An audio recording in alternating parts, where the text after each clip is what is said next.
Duty, honor, loyalty, and courage are concepts echoed throughout time that many have claimed to adhere to, yet none embody them like the chivalrous knights of Europe and the honorable samurai of the Far East. Hello everyone, in this video I will be doing something a little bit different.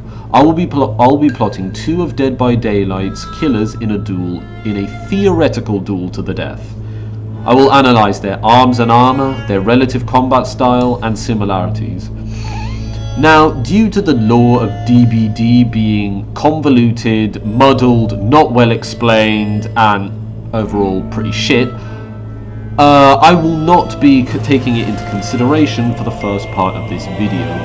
First, I will discuss which one would have specific advantages over the other in a one-on-one combat scenario, without Demon Blood or the Guardia Compagna.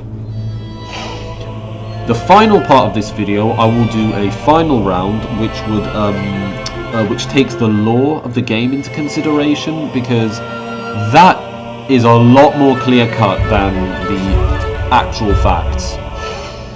Without further ado, let's get into some of the similarities between the two. Now, Kazan and Taros both represent the apex warrior of their respective culture and active time period, that being the 1300s for the knight and the 1600s for the Oni. Both historically were primarily mounted combatants, the term knight deriving from chevalier meaning cavalry.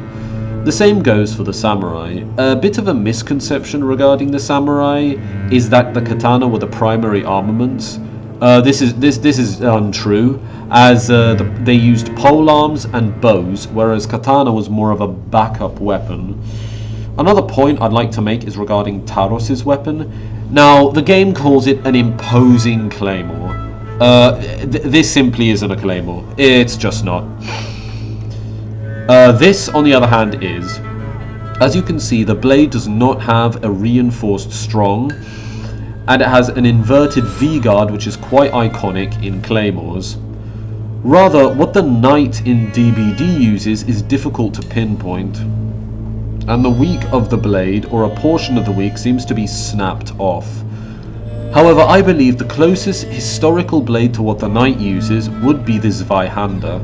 The spiked or reinforced strong is present, despite the one in Dead by Daylight having 3, which I don't see the practical use for, but whatever, it is what it is. Now, on the topic of arms and armor, for this section I will only examine their base appearances. If I were to take in their other outfits into consideration, this video would be 5 hours long, and no one wants to watch that. The Knight. Okay, so upon first examination, the Knight in Dead by Daylight is a very well armed combatant. My only gripe with him is his helmet. Now, to me, it looks very strange. Its overall design reminds me of a frogmouth helm, which is primarily used in jousting matches, as it was primarily made with the facial defense in mind. Seeing directly out of this type of helmet was impossible. The reason being is that the user would have to lean his body forward in order to see what was in front of him. However, what Taros wears isn't exactly a frogmouth. It seems to be inspired in design. However, it's definitely more fantasy than historical. But I can definitely see it offering a very good facial protection. Nothing will get through that. Now, his armor, on the other hand, is actually pretty good when it comes to historical accuracy. Of course, it isn't 100% accurate, however. There are some small parts that I really do like. For instance, the brigandine he's wearing was very common for even lower ranking soldiers during the late 1300s to early 1400s. Brigandines were made with small armor plates intricately riveted and woven between 2 layers of stout cloth. The rivets attaching the plates to the fabric were often decorated, being gilt or latten, and sometimes embossed or like sort of embedded with a design. They offered very decent protection against stabbing and slashing, and to a certain extent arrows from bows. The rest of his body seemed to be covered in a various array of plate armor, which would have come around in the 1420, a whole century after Taros' active time. Plating like this would make him nearly immune to most slashing, thrusting, or piercing techniques with a sword or spear. So as far as defense goes, I'd give Taros an 8 out of 10. Now, the Oni. The Oni seems to be shirtless. I don't know, right off the bat, he's wearing way less armor than his opponent. For protection, he has a very odd looking pair of sode, or pauldrons. These are real sode. What Oni is wearing looks more Chinese in design. I don't know where the devs were going with that one. A pair of kote and tekko, protecting his forearms and hands respectively. A half-finished kazuri, tacit.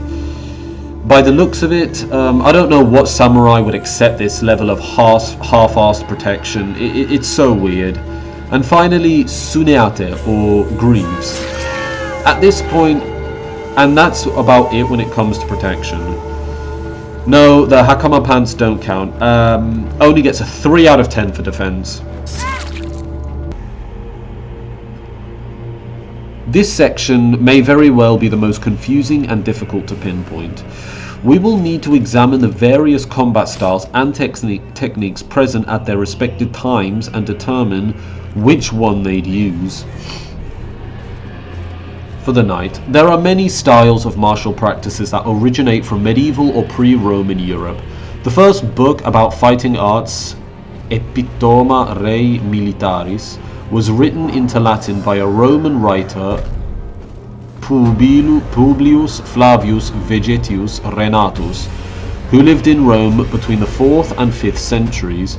However, detailed manuscripts such as the Fiore dei Liberi or Nürnberger Handschrift were developed during the Middle Ages. Normally, several modes of combat were taught alongside one another. Typically unarmed grappling, Kampfringen or Abrazare, dagger, degen or dagger, often the rondel dagger, long knife, messer, or dusak, half or quarterstaff pole weapons, longsword, langschwert, spada lunga or spadone, and combat in plate armor, harnischheften or amarzare, both on foot and horseback. Some fechbukter have sections of dueling shields and stechchib, special weapons used only in trial by combat. I apologize for my shit pronunciation. Nowadays, these martial arts fall into an umbrella category of HEMA, or Historical European Martial Arts. We've established that Taros wields a modified Zweihander with a full body of plate armor and a brigandine, and his origin story has him being taken to Italy. I have come to the conclusion that the knight in DbD would be a practitioner, or at least take inspiration from the Fiore dei Liberi manuscript. There are a lot of martial styles that have origins in Japan. However, many, if not most of them, would have been irrelevant to the time period we are referring to. To understand what combat styles Kazan would have been exposed to, we need to look at Koryu, old style, and Kobudo, ancient martial arts. Japanese terms that are used to describe Japanese martial arts that predate the Meiji Restoration in 1868. Koryu, in contrast with Gendai Budo, which means modern martial arts, or Shinbudo, or new martial art, which refers to schools developed after the Meiji Restoration. Some of the examples of martial practices that Oni would have been exposed to would have been Bojutsu, Jujutsu, Jutenjutsu, Kenjutsu, Kyujutsu, Naginata Jutsu, Sojutsu, Tantojutsu. Now, due to Kazan's apparent shortcomings in defense, his main form of damage will be from his kanabo, a large club made for blunt force, oftentimes adorned with spikes for extra damage. A weapon like this was built to damage armored opponents. His katana, on the other hand, despite him using it as his main weapon in-game, would be a backup weapon. So he will not be using any other sort of like abilities that he has. I don't see him with a bow. There's not a single outfit where he uses a bow or a polearm, despite samurai using polearms and bows more so than katana or nodachi.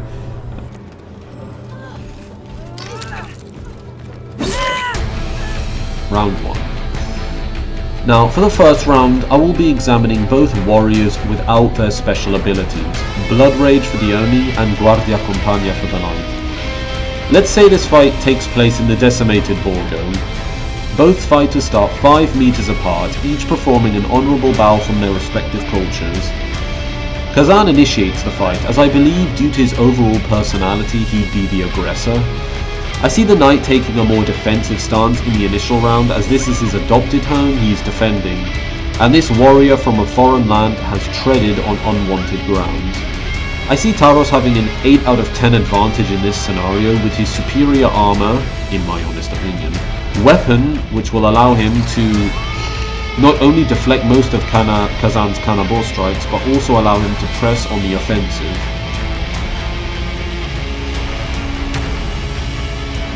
Okay, now, a lot of you are probably wondering why on earth we're already on the deciding factor. Now, historically, duels or duels to the death especially were very short skirmishes. They were not this drawn out, long, overly choreographed spectacle that you see in movies. Kazan's initial offense failed against his opponent of equal skill and, arguably, strength to him. With Taros taking the offense, the knight has a more versatile method of attack, and with his armor allows him to recklessly retaliate with a half-sword slash towards Kazan's abdomen. Taros' weapon is incapable of thrusting or piercing, as it is cut off at the weak for unknown reasons. It's not explained in the lore why it's cut off. However, due to the nature of Taros' fighting style, he's able to use the spike part of his pauldrons as an offensive tool and wound his opponent. I see Taros taking this round 7 out of 10. His armor is superior and his weapons offer a greater range of versatility. This might be a bit controversial, but I think on a purely historical basis, the knight would win 7 out of 10 times. If both opponents were armored as they are in game, the knight would win. It's a no-brainer. Like, if you take power out of the question,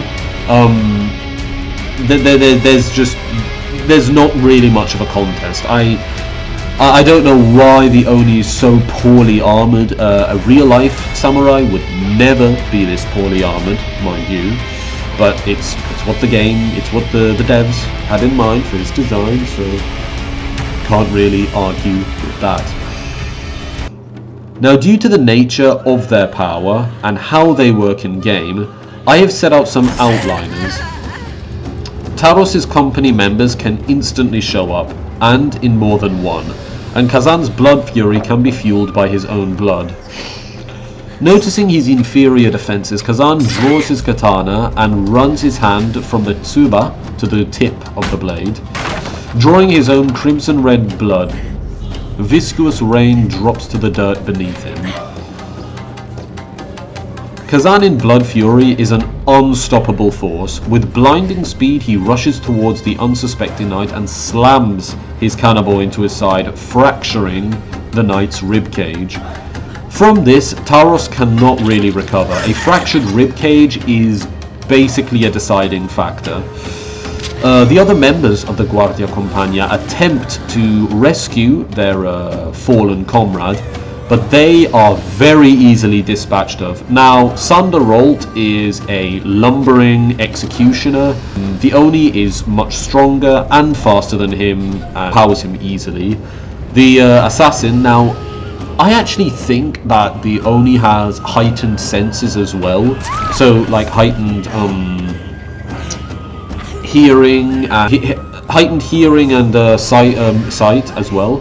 So he sees the he hears the assassin coming from behind him, and counters the assassin's assassination attempt.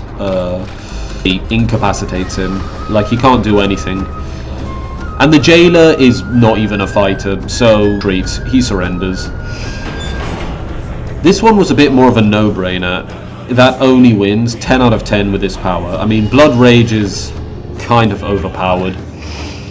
In conclusion, on a historical basis, I think that the Knight would win 100%. However, taking the lore into consideration, the Oni is definitely the strongest killer in the game. I mean, I don't think there is a single killer that comes anywhere near the level that Oni does, without using like OP cheats or nonsense like that. Oh, and by the way, this is the last Dead by Daylight video I will ever make on this channel.